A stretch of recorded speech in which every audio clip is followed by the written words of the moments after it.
असेच व्हिडिओ तुमच्यापर्यंत पोहोचत राहतील. त्यासाठी चॅनलला सबस्क्राईब करायला विसरू नका. चला तर मग बघूया. नमस्कार मित्रांनो, मी डिजिटल माऊली आणि आज आपण लाडकी बहीण योजनेबाबत एक महत्त्वाची अपडेट बघणार आहोत.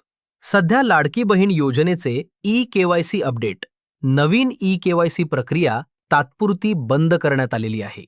म्हणजे आत्ता कोणतीही बहीण नवीन ई-केवायसी करू शकत नाही. ई-केवायसी अपडेट करण्याचा पर्याय दिसणार नाही. यामुळे घाबरण्याची अजिबात गरज नाही. ज्यांचे केवायसी आधीच पूर्ण आहे त्यांचे हप्ते नियमित मिळत राहतील आणि सरकारकडून पुढील आदेश आल्यानंतर ई-केवायसी पुन्हा सुरू होईल.